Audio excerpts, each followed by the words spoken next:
श्री रामानंद मंडल जी को सूर्यगढ़ा विधानसभा की ओर से उनको प्रत्याशी बनाया गया। क्या आपको कैसे लगता है कि आप चुनाव यहाँ से जीत सकते हैं? कि जनता के जो मूल समस्या होता है आप लोग को जाने के बाद वो लोग प्रकट करते हैं। अभी आपको कुछ ऐसा लग रहा है कि कुछ मुद्दा बचा है? कई वर्षों से हम जिलाध्यक्ष हैं। एक तो किरणपुर एक जगह है, वहाँ पे एक विद्यालय की स्थिति थोड़ा जर्जर दिखाई दी, और दूसरा एक समस्या हमको हुसैना में दिखी। तो हम लोग जब घूम रहे थे तो वहाँ भी ये बातें उठी थी कि यहाँ डिग्री कॉलेज का डिमांड है। एक तरफ प्रशांत किशोर जन सुराज वाले, दूसरी तरफ तेजस्वी। जरूर कहेंगे मानते हैं एक चुनौती, कोई चुनौती नहीं। बिजली 125 यूनिट है, चुनाव तक के लिए है, 10,000 रुपया है, दे दिया गया, फिर चुनाव के बाद उसको मांग लिया जाएगा। नमस्कार, अभी हम लोग सूर्यगढ़ा विधानसभा आज दिन भर हम लोग घूम रहे थे और माहौल देखने और समझने का प्रयास कर रहे थे। आज घोषणा हुई है कि श्री रामानंद मंडल जी को सूर्यगढ़ा विधानसभा की ओर से उनको प्रत्याशी बनाया गया है। तो हम लोग इनसे मिले हैं और जानेंगे कि क्या आपकी योजना है, आपको कैसे लगता है कि आप चुनाव यहाँ से जीत सकते हैं, क्या बताइएगा जनता को। देखिए, सबसे पहले तो आपको हम धन्यवाद देते हैं कि आप लोग घूमने के लिए आए हैं, अच्छी बात है। क्योंकि जनता के जो मूल समस्या होता है आप लोग को जाने के बाद वो लोग प्रकट करता है। और हम लोग तो आज से नहीं 20 साल से हम लोग घूम रहे हैं, और ख़ास करके विशेष कि हमारे इस क्षेत्र का लोकप्रिय सांसद और भारत सरकार के मंत्री आदरणीय ललन बाबू हैं। और ललन बाबू की विशेषता है कि जब से इस क्षेत्र का प्रतिनिधित्व कर रहे हैं तब यहाँ विकास का जो एक धारा होता है, माने एक कहते नहीं, कोई कहता है कि गंगा बह गया, लेकिन एक धारा विकास की बहा है। और उन्होंने हर हमेशा इस जिला, खास करके लखीसराय जिला के काम तो करते हैं पूरे मुंगेर लोकसभा क्षेत्र में, लेकिन लखीसराय जिला उनका हृदय स्थल रहा है। तो काम के यहाँ कोई दिक्कत नहीं है। और कई वर्षों से हम जिलाध्यक्ष हैं और पार्टी से आश्रय नहीं, बहुत पुराने से जब प्रदेश अध्यक्ष थे, मुंगेर के सांसद, बेगूसराय के सांसद थे, तब से हम लोग पूरे टीम के साथ उनके साथ समर्पण भाव से हैं। और उनका भी जिस तरह से हम उनके प्रति समर्पण में हैं, वो भी उसी प्रकार इस जिला को हृदय में बसा कर देखते हैं कोई भी। लेकिन कुछ कामें बचा है क्या? इस सरकार में माननीय मुख्यमंत्री नीतीश कुमार जी के नेतृत्व में जो 20 साल में बिहार का विकास हुआ है, छोटा छोटा बचा 500 मीटर 200 मीटर का, चाहे हर चीज़ से लीजिए, सड़क, बिजली, पुलिया, नल जल, स्कूल, आपका 10+2 का प्रशासनिक दृष्टिकोण से, चाहे जिस तरह का हॉस्पिटल आप जाकर देखिए। लेकिन विपक्ष कभी कभी आपके पास बोलता है, जब भी जाते हैं हॉस्पिटल में तो कुत्ता रहता है, अरे कुत्ते का इलाज होता है, जाके अब वो इलाज करा के निकलेगा।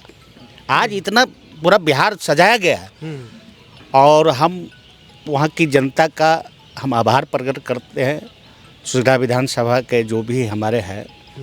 और जिस तरह से काम हम करते आ रहे हैं, एक सिपाही की तरह, एक कार्यकर्ता की तरह, उसी प्रकार अगर उन लोगों का आशीर्वाद मिला तो एक सच्चे सिपाही जैसे चौकीदारी करता है उसी प्रकार हम काम करेंगे। और हमारे माननीय मुख्यमंत्री नीतीश कुमार जी के नेतृत्व में और हमारे गार्जियन ललन बाबू के नेतृत्व में, कारण कि ललन बाबू के साथ काम करने में बहुत अच्छा लगता है। अरे हम आपसे एक और सवाल करेंगे।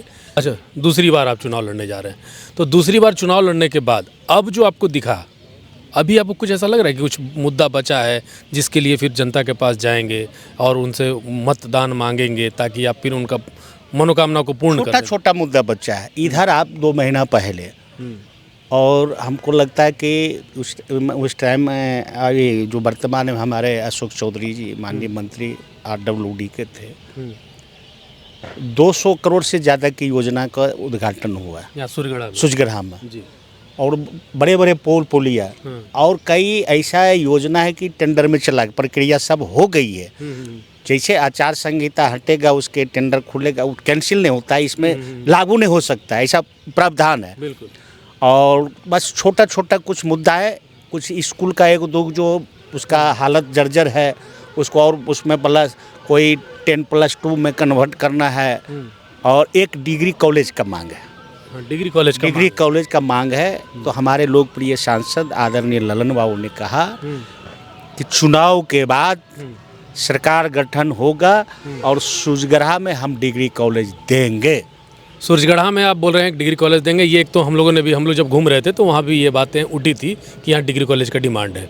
एक और समस्या हमको दिखा, एक तो किरणपुर एक जगह है, वहाँ पे एक विद्यालय की स्थिति थोड़ा जर्जर दिखाई दी, और दूसरा एक समस्या हमको हुसैना में दिखा।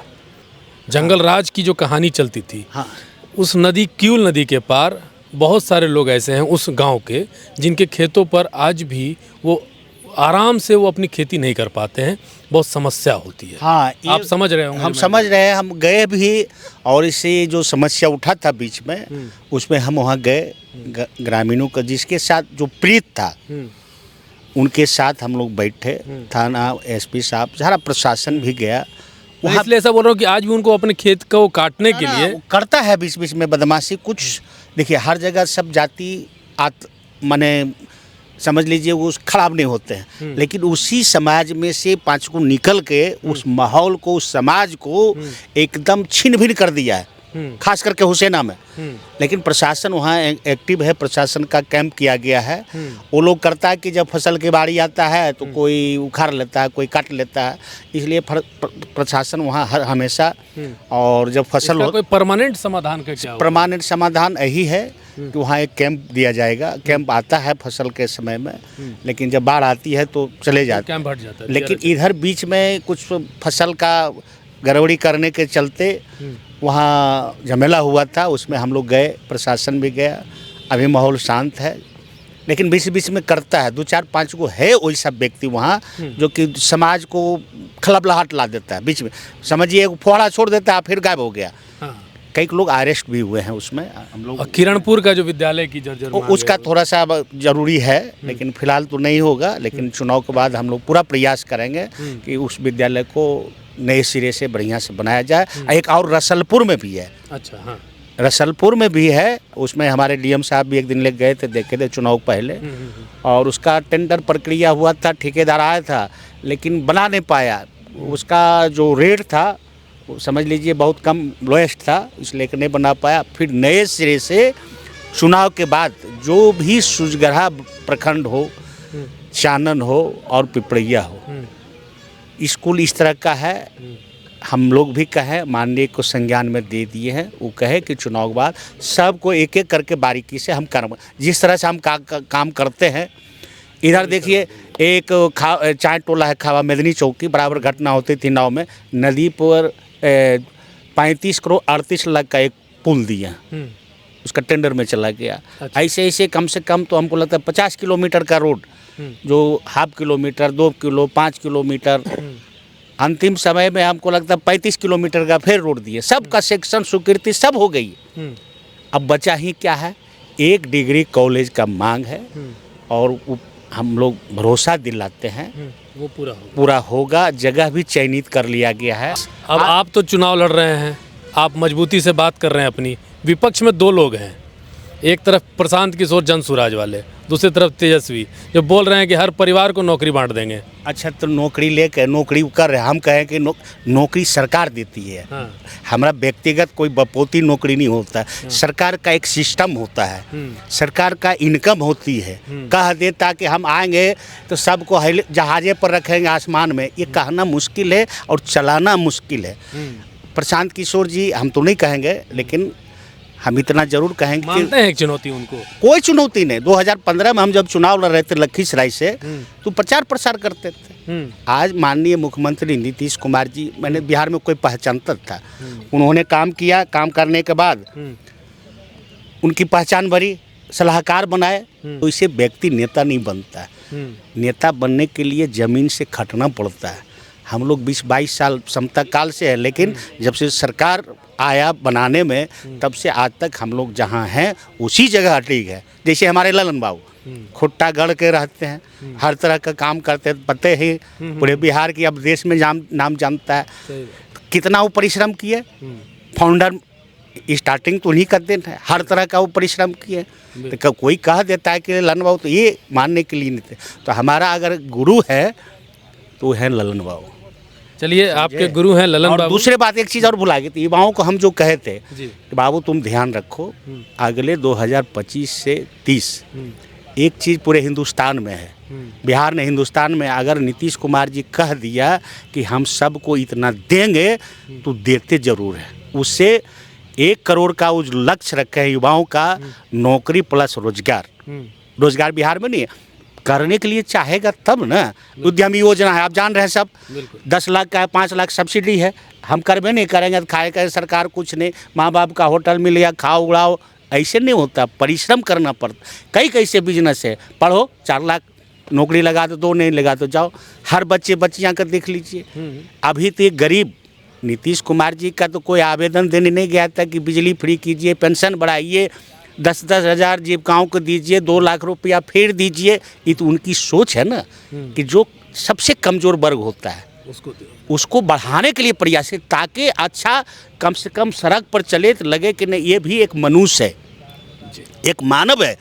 ये उनका सोच नीतीश कुमार जी का ये है कि हर व्यक्ति जो मनुष्य है एक मनुष्य जैसा दिखाई दी। नहीं हम इतना फ्रेश पहन लिए, हमारे बगल में कचरा में लेटा हुआ नहीं, ताकि कुछ बिजनेस करो, बिस्कुट बेचो, कोई चीज़ उपार्जन करो, 2 पैसा कमाओ, बाल बच्चा का। आज विकास मित्र क्या है, वैसे व्यक्तियों का है। सबसे नीचे तबका के लोग के घनार के जाइए, सब जगह हम लोग देखते हैं, हर तरह का सुविधा दे रहे हैं। आंगनबाड़ी केंद्र सरकार बिहार सरकार का, लेकिन विकास मित्र तो बिहार सरकार की है। किसके बच्चों को पढ़ाते हैं, सब में तो उसमें SC ST है, उसी को पढ़ाते हैं। ये नहीं समझता है। हम एक अच्छे घर में पैदा ले लिए, देख लिए हमारे पिताजी को बहुत बड़ा इतना बड़ा प्लांट फैक्ट्री है, हवा ही उड़ रहे हैं। नहीं समझने की प्रयास की। कोई भी कहता है कौन कौन योजना हम नौकरी दे दे, किसका औकात है नौकरी दे देगा एक बार में? है उसका सिस्टम होता है, विभाग है, कितना पद चाहिए। हाँ, अगर हमको नौकरी नहीं मिला तो हम रोजगार करेंगे। इतना दुकान चलाता है कुल नौकरी वाला कि अपना चला रहा है। सोचने की कमी है।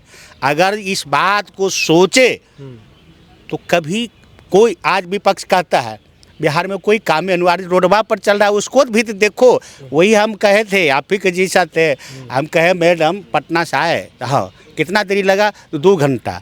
हमके लिए पटना जाने में 6-7 घंटा लगता था। कहीं कोई मिला, हर जगह देखते होंगे 112 खड़ा है, फोर्स खड़ा है। एक सवाल आता है हर जगह कि जैसे बिजली वाली चल रही है, तो बिजली 125 यूनिट है, चुनाव तक के लिए है, 10,000 रुपया है, दे दिया गया, फिर चुनाव के बाद उसको मांग लिया जाएगा। एक चीज़ आपको फिर एक बार कहना चाहेंगे कि NDA की सरकार और माननीय मुख्यमंत्री नीतीश कुमार जी जो शुरुआत की है आज तक 20 साल से कभी बंद नहीं हुआ है और बंद कभी होगा भी नहीं। कोई अगर भ्रम विपक्षी फैलाता है, नीतीश कुमार जी की योजना कभी बंद नहीं होता है। क्योंकि ये सवाल हमें जनता बार बार नहीं वही कहता होगा कि 10,000 दे करके बिजली, नहीं, वो अभी। और जो पेंशन की बात है, हम तो कहे जो बुजुर्ग हैं, हमके लिए माता पिता चाची जो भी, अभी 1100 पहुंचा है ना, इसमें कुछ और बाकी है। नीतीश कुमार जी घटाते नहीं है, बढ़ाते हैं। समय आएगा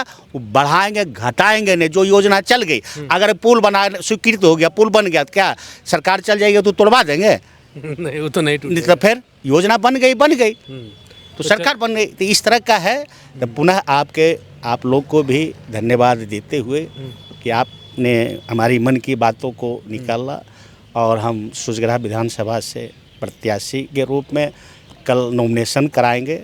आपका ही चैनल से भी हम सबको, विधानसभा के जितने भी हमारे जनता जनार्दन है, अभिभावक है, NDA के सभी साथी है, उनसे अनुरोध भी करता हूं और उनसे हम आशीर्वाद की भी अपेक्षा करता हूं और कल नॉमिनेशन में आने का भी अपील करते हैं। सूर्यगढ़ा विधान से हम चलेंगे और उनका आशीर्वाद तो मिले और उनके बीच एक कर्मठ के रूप में, एक सिपाही के रूप में हर हमेशा खड़ा रहेंगे, समाज को सेवा करेंगे। चलिए, बहुत बहुत हमारी शुभकामनाएं हैं कि मंडल जी को आप यहाँ से विधायक बनकर के फिर विधानसभा, बिहार विधानसभा में पहुँचिए और यहाँ के जनता का खूब से खूब विकास कीजिए। अभी तक के लिए इतना ही। सहयोगी संतोष कुमार सिंह जी के साथ रितेश कश्यप।